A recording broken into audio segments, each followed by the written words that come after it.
Thank you everyone for being here. First off, speaking here is going to be Mayor Mike Johnston.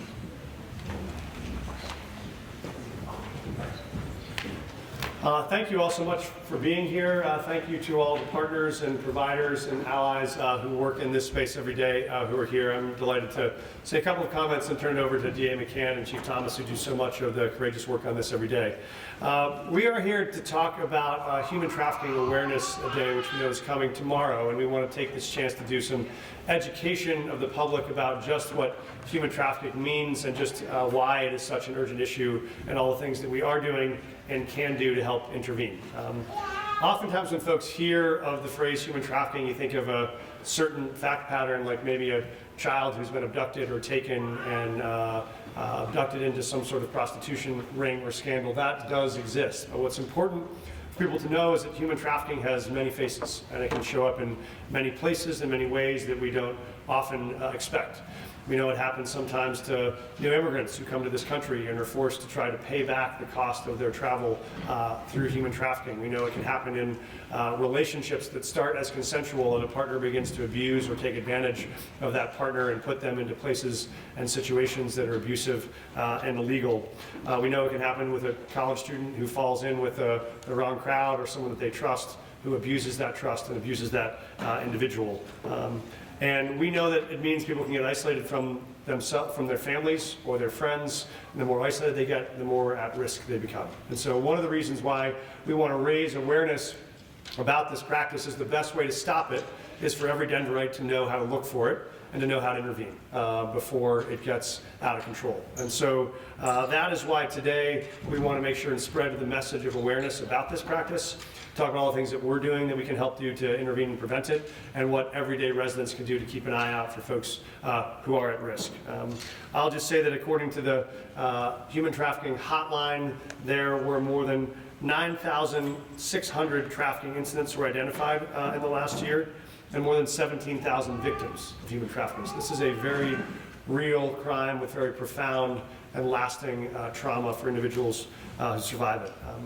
I will say that we know right now, as we look at newcomer populations who've arrived in the city, often those folks who are the most at risk are those folks who don't know the laws, don't know the customs or the culture of a city, and can be taken advantage of by other individuals who see that as a chance to move in and to exploit people who are at risk, whether you are on the verges of homelessness or poverty or immigration status. Those folks who are on the margins are greatly at risk, and we want to make sure that they also know they can speak up, they can speak out, they can reach out, and the city, the police department, and our district attorney's office will be there to help.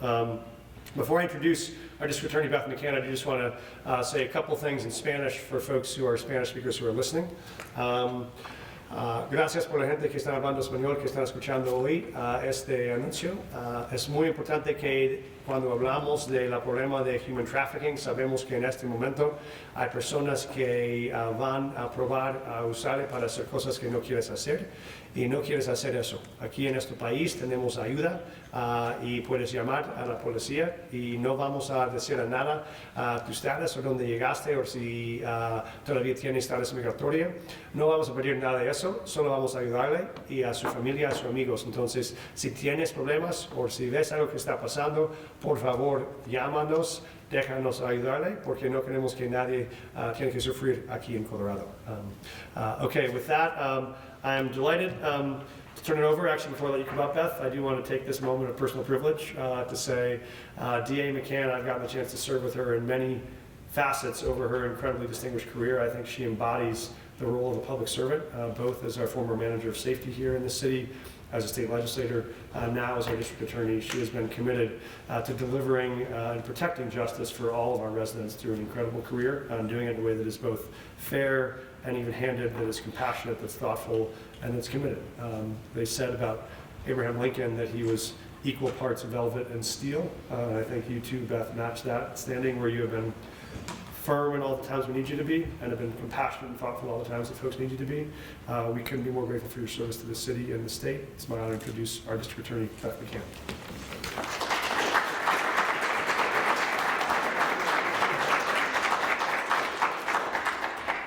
Well, thank you so much, Mayor. I don't really think I can be put in the same category as Abraham Lincoln, but I appreciate the compliment, and I've certainly enjoyed all of my work for the City and County of Denver and the state of Colorado, so thank you. So actually, fighting human trafficking has been a passion of mine since I was a deputy DA in the trenches many years ago. Won't tell you how many, but many years ago, I actually handled a case involving a 13-year-old girl who was trafficked. We didn't have a specific human trafficking law at that time. We had pimping, and so he was charged. It was actually a man and a woman, a couple that were trafficking young girls in Denver.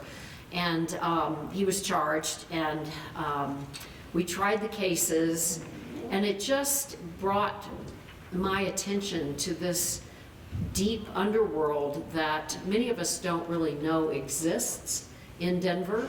I was totally unaware, young, naive attorney, and became aware of what happens sometimes here in Denver on our streets and throughout the country, unfortunately, involving primarily young women, but also sometimes men, who do get sucked into that world and then become victims of really horrific predator behavior. Later, when I was in the legislature, I was able to pass legislation that strengthened our human trafficking law. So when I was elected in 2017, one of my priorities was to establish a human trafficking unit. And I am very pleased to talk about the success of that unit. We have prosecuted more than 100 cases just in the last several years since I've been the DA. And we've partnered with DPD's Human Trafficking Unit to really focus on what happens out there in these kinds of cases. And we have most of the members of my Human Trafficking Unit are here today. And I just want to thank them for their incredible work that they've done over the last several years since I started. Last year, we tried one of our most prominent cases. After a 3-week trial, serial predator Robert Hawkins was convicted of 18 counts, 5 of which involved specifically human trafficking. And his situation was between 2018 and 2021, Hawkins exploited 4 adult women and 2 children in Denver.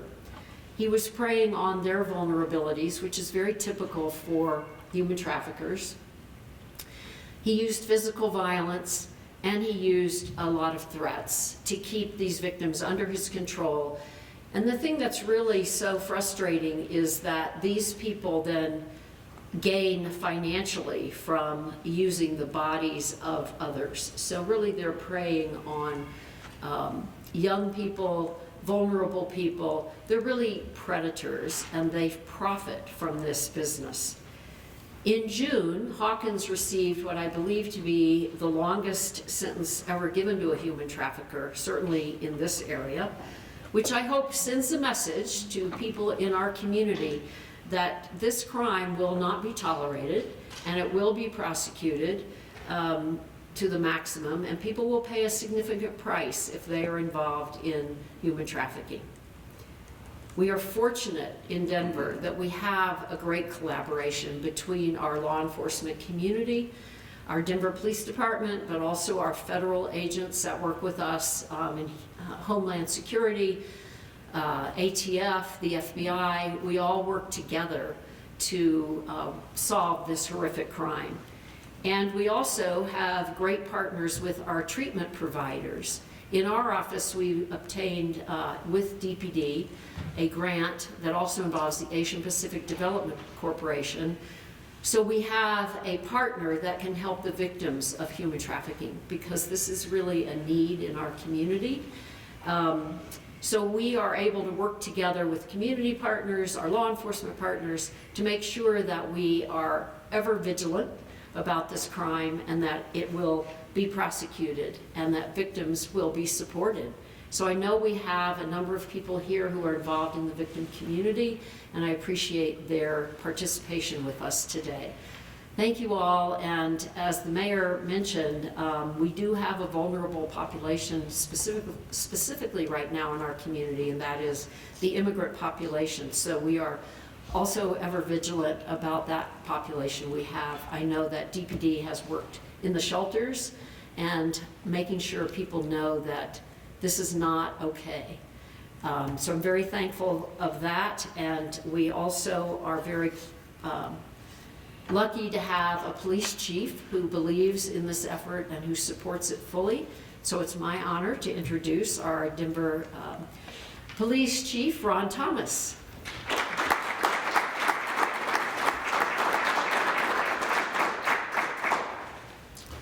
Good morning, and thank you all for being here today as we recognize National Human Trafficking Awareness Day. And I would be remiss if I didn't take the time to acknowledge outgoing Denver District Attorney Beth McCann, a true safety champion and a lifelong public servant who really has pioneered our focus on human trafficking.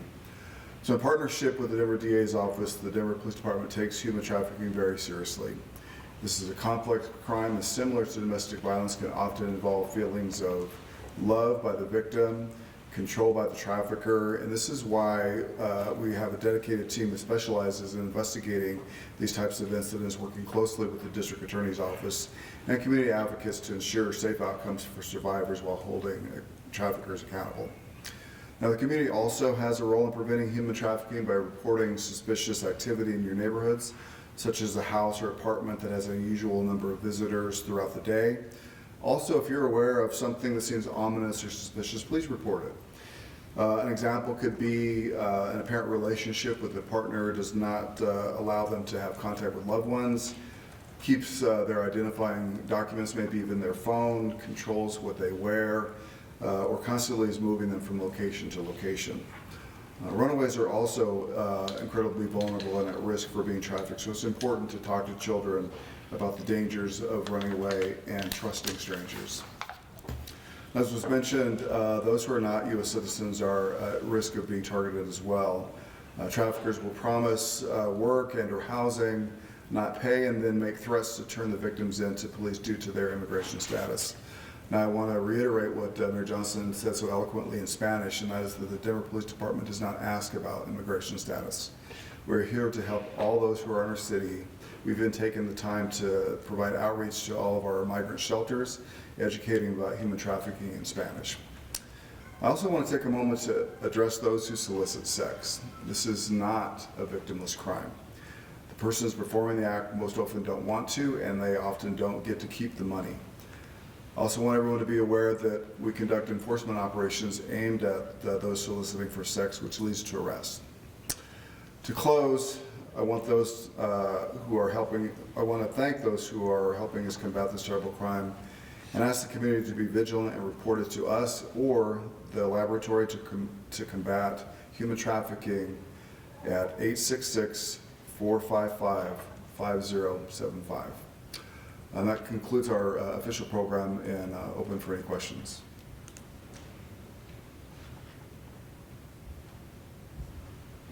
Thank you. Yep. Yes. Up top.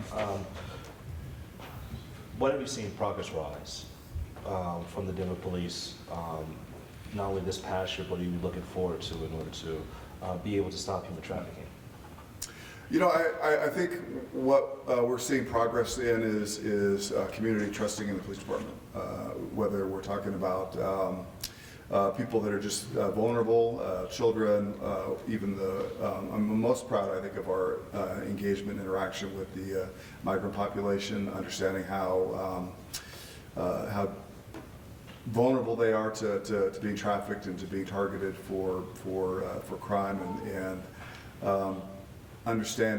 helping them understand that we really are here for them and that we're not at the least bit concerned about their immigration status. Is there a specific age range where people are being trafficked? And if so, let's say like for high school, for example, where are you often finding people trying to go in? grab individuals? You know, I think it's really across the spectrum. You know, I think that certainly children are at risk. That's why it's important, I think, to have these conversations with students that are in school. I think that particularly high school, I think, is where you see a lot of separation. You see a lot of folks that become separated from from the rest of the students, and I think that they are primarily at risk. But there's a lot of adults, I think, that find themselves in situations where they're easily targeted and subject to being trafficked. I think it's easy where you could say children, but when you say adults, how are adults being trafficked? How are they being targeted? Again, I think that you find yourself as an adult in a relationship. You become sheltered from your loved ones, sheltered from your family, sheltered from those that have provided support to you throughout your lifetime, and now you're, I think, beholden to an individual who controls you. Beth, I got a question for you. Oh, Didn't know if anybody else would ask. But Sure. anybody else? Yeah, it's you rolling. Yeah, and I was just going to add to what the chief said. In that Hawkins case, we did have adult victims, and it's a similar pattern. Someone who's vulnerable for whatever reason, if they're addicted to some kind of substance or if they are financially vulnerable, a relationship begins. And often there is the use of alcohol or drugs to continue that relationship. So the person becomes very dependent on that trafficker. And in cases of immigration, they often have their documents, so they don't feel that they are free to leave. And then it just becomes this horrible cycle of predatory behavior that can continue for a long time. I just want to go back. You said you had, in the past year, about 100 different cases that you were able to go in. Well, it was over a period of time, Okay, since the okay. unit has started, really.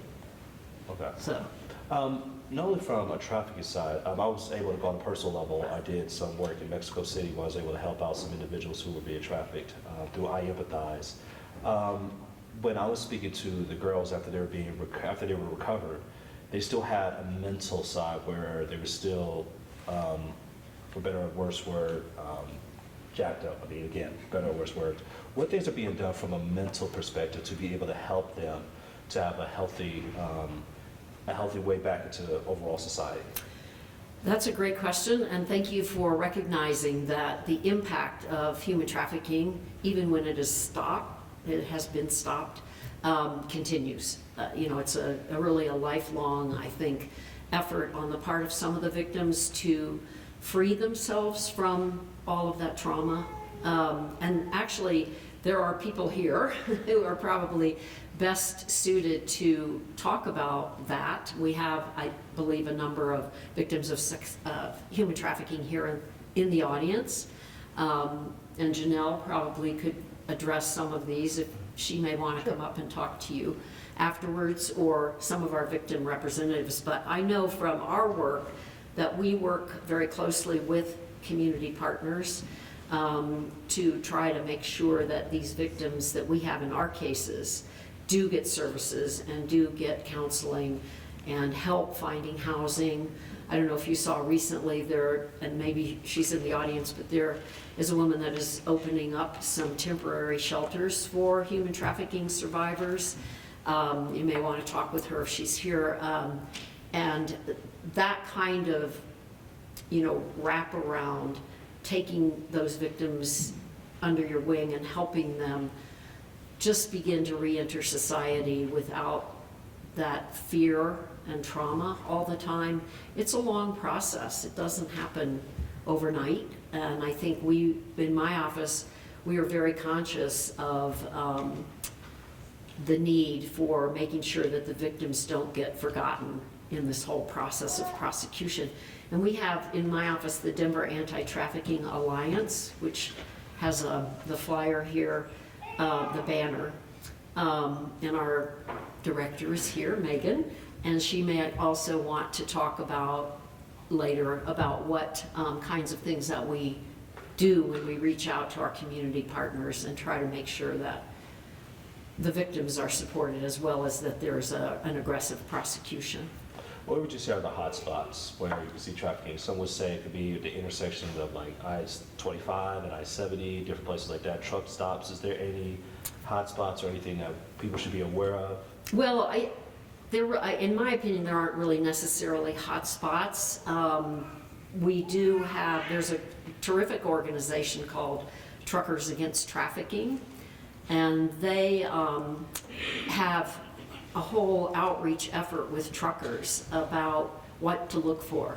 You know, the chief alluded to this a little bit, but that dependency, someone who doesn't speak. Anyway, there are lots of flags that truckers can look for, and there are signs now in restrooms, the women's restrooms and truck stops, with the national number to call if you suspect that you're the victim of human trafficking or if you've seen human trafficking. Big events are often places where you will see some of this, like a Super Bowl, or in our case, the stock show, things of that nature. Women are brought in from other parts of the country to be available, if you will. So I do think conventions, big events, national events, tend to be a little bit more of a hot spot. Otherwise, it can happen pretty much anywhere. Mayor, just have one quick question for you real quick. No, we gotta run. It's okay. What message do you have then for anyone who thinks of coming to the place where you are the mayor of and believe that they can come in and just, the stock show is happening this week, like Beth just said, and they believe they can just bring in people and traffic? What message do you have for them to let them know that this is not the place for that to happen? Yeah, our message is clear, which is we have no tolerance for this behavior in Denver, and I think the chief made clear this is not a victimless crime. These are lifetimes of trauma for these victims. If they make it out, some make it out alive, some do not. Some make it out with such profound mental and emotional distress that it's hard to put your life back together again. And so we see this as predators taking advantage of at-risk populations of mostly women and girls and using them for financial gain and trying to destroy their lives in the process. And so we're honored to have a great partnership between our police department and our district attorney's office to be proactive about this. And we also think the real way out of this is the availability of opportunity. So many times women and girls who feel like they don't have other options. You're out of money, you're out of options, no place to stay, and you rely on someone you think you can trust who then takes advantage of you. To say, we have other services, we can provide you support, we can connect you to housing, we can get you a stable 9-to-5 job that can help pay the rent. Do not believe what this predator is telling you, which is the only way you can support yourself and this is the only thing that you're good for. That is completely false, and we are here as a city to make sure we can support you in getting back on your feet. Thank you. Yeah, of course. Thank you, everyone. Thanks for having us. Thanks for being here.